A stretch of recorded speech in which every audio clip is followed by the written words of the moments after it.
मतलब क्या बताएगा रे? मेरा 3.5 महीने का पैसा रोकेगा? रख, मेरी तरफ से दान है तुझे। और क्या बताएगा? मेरे को तू सीरियल से निकालेगा? I have already been replace, thrown out in pregnancy. और क्या करेगा? मैंने कहा तेरा कंटिन्यूटी का शूट रुका है ना, मेरे को बुला, मैं आके पूरा फ्री में करके जाऊंगी। डिफेम जो कर रहे हैं उनको मालूम नहीं है, जब वो मेरे सामने आएंगे एक लाइन में उन लोग को बोलूंगी, उनके पैरों तले जमीन खिसकने वाली है। मैंने सोहेल को व्हाट्सएप पे ड्राफ्ट भेजा, अगर मुझे करना होता तो मैं उसी दिन इनको एफआईआर कर देती और लेट बाकी सब कर देती। लेकिन मैंने फिर व्हाट्सएप पे ड्राफ्ट भेजा कि मेरे को नहीं करना, मेरे को इनके लिए भी नहीं करना। I am grateful towards them and I am in a very neutral point of view. I am a very spiritual person, very Karma conscious.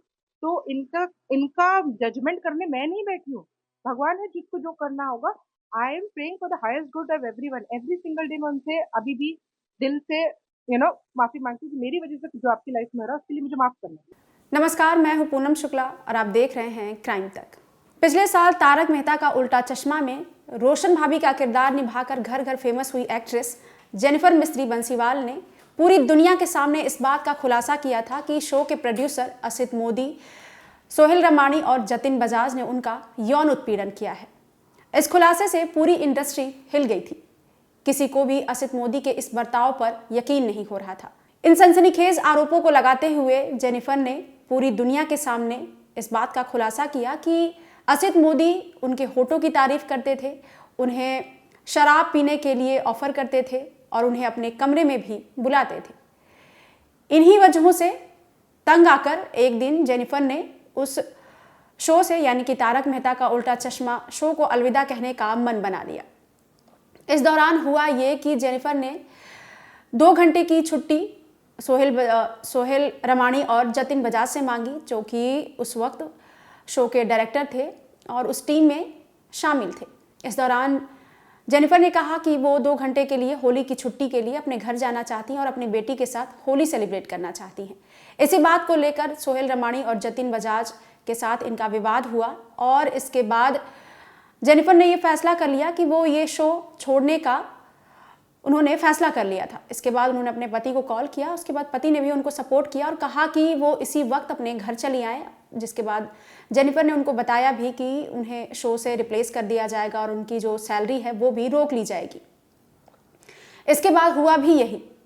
Jennifer के पति ने उन्हें बोला कि वो शो को छोड़कर अपने घर चली आए तुरंत ही। इसके बाद जेनिफर अपने घर चली गई।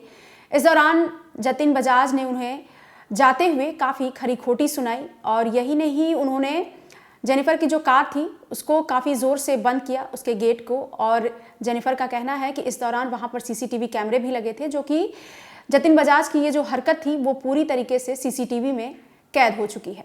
इन खुलासों के बाद जेनिफर ने पुलिस में केस दर्ज कराया, लेकिन पुलिस इस मामले को लगातार लटका रही थी। ये केस आगे बढ़ ही नहीं रहा था, ना तो असित मोदी के खिलाफ, ना ही सोहेल और ना ही जतिन बजाज के खिलाफ। पुलिस के इसी लचर रवैये के खिलाफ जेनिफर ने मीडिया में बोलना शुरू किया और इसके बाद उन्होंने महाराष्ट्र सरकार से उनका जो इंसाफ था उसके लिए उन्होंने गुहार लगाई। महाराष्ट्र सरकार ने भी उनकी हेल्प की और एक समिति का गठन किया। इसी स्थानीय समिति के गठन के बाद जेनिफर का केस आगे बढ़ा और उन्हें अब जाकर इस केस में इंसाफ मिला है। कोर्ट ने अपना फैसला सुनाते हुए यौन उत्पीड़न के इन आरोपों के खिलाफ जेनिफर के पक्ष में फैसला सुनाया है। कोर्ट ने कहा कि असित मोदी ने जेनिफर का यौन उत्पीड़न किया है, इसीलिए उन्हें 5 लाख रुपए बतौर मुआवजा देना पड़ेगा। यही नहीं, असित मोदी ने जेनिफर की जो सैलरी रोक रखी थी उन सारे पैसों को मिलाकर कोर्ट ने करीब 25 से 30 लाख रुपए जेनिफर को देने के लिए असित मोदी को आदेश दिया।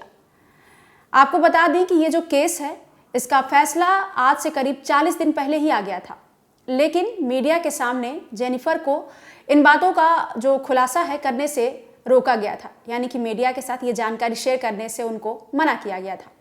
अब जाकर इस मामले को लेकर जेनिफर ने एक बार फिर से खुलासा किया है कि कोर्ट का फैसला उनके हक में आया है, लेकिन वो इस फैसले से खुश नहीं है, क्योंकि कोर्ट ने ये तो माना है कि जेनिफर का यौन उत्पीड़न हुआ है, उनके साथ गलत व्यवहार किया गया है, लेकिन उन्होंने इस बात के लिए सिर्फ मुआवजे का आदेश दिया असित मोदी और उनकी टीम को, लेकिन इनको कोई सज़ा नहीं दी। इसी बात से जेनिफर काफ़ी नाखुश हैं और फैसला अपने पक्ष में आते हुए भी काफ़ी नाराज़ है।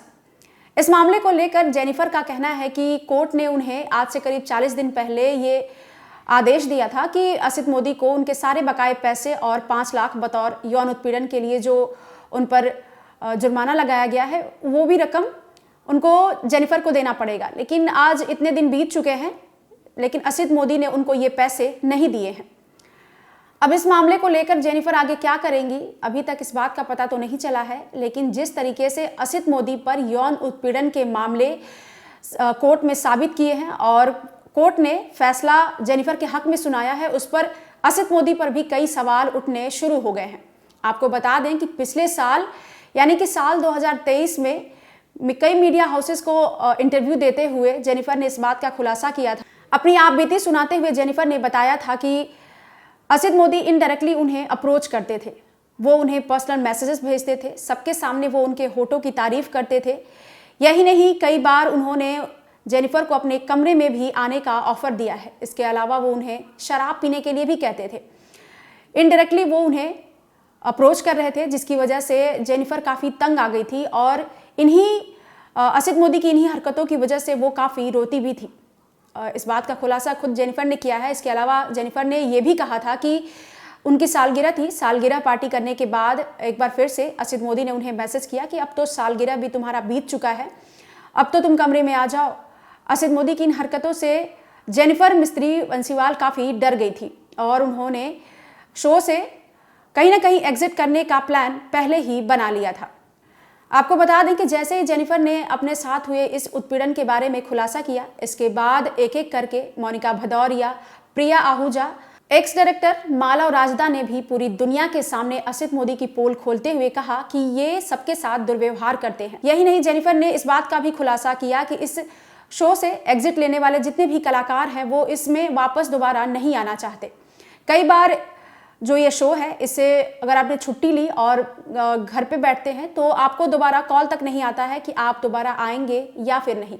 बिना बताए आपको रिप्लेस भी कर दिया जाता है। जेनिफर, मोनिका, प्रिया, इसके अलावा प्रिया के पति मालव राजदा ने भी जो आरोप लगाए, इन सारे आरोपों को असित मोदी ने सिरे से खारिज कर दिया। इन सारे आरोपों से इनकार करते हुए असित मोदी ने जेनिफर को इस बात की भी धमकी दी कि वो भी जेनिफर पर केस करने वाले हैं और अपने खिलाफ हो रहे इस अत्याचार के खिलाफ वो लड़ाई लड़ने वाले हैं।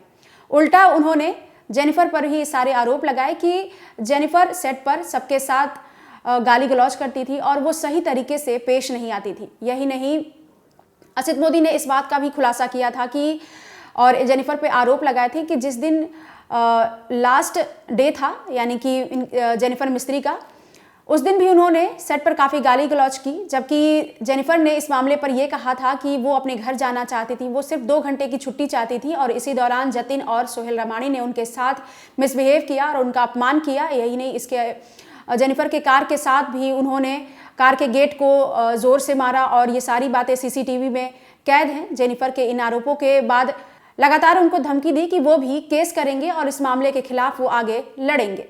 उनका कहना है कि यौन उत्पीड़न के इस केस में कोर्ट ने उनके हक में फैसला तो दिया है, लेकिन सोहेल रमानी, असित मोदी और उनकी जो टीम है उनको कोई सज़ा नहीं हुई, सिर्फ उन्हें पैसे देने के लिए कहे गए हैं और वो पैसे भी आज तक उनको मिले नहीं हैं, जो कि उनकी मेहनत की कमाई है और जिसे असित मोदी ने अपने पास रख लिया है, वो उनको लौटा नहीं रहे हैं और ना ही उनको कोई सज़ा मिली। इसी बात से जेनिफर काफ़ी निराश है और वो आगे कोर्ट में इस मामले को लेकर जाना चाहती हैं। फिलहाल जेनिफर के इस मामले में इतना ही अपडेट सामने आया है। आगे जो भी इस मामले में जेनिफर आगे कोर्ट में जो अपने मामले को लेकर जाएंगी और इसमें कोई बड़ा अपडेट सामने आएगा तो हम आप तक ज़रूर लेकर आएंगे। देखते रहिए क्राइम तक।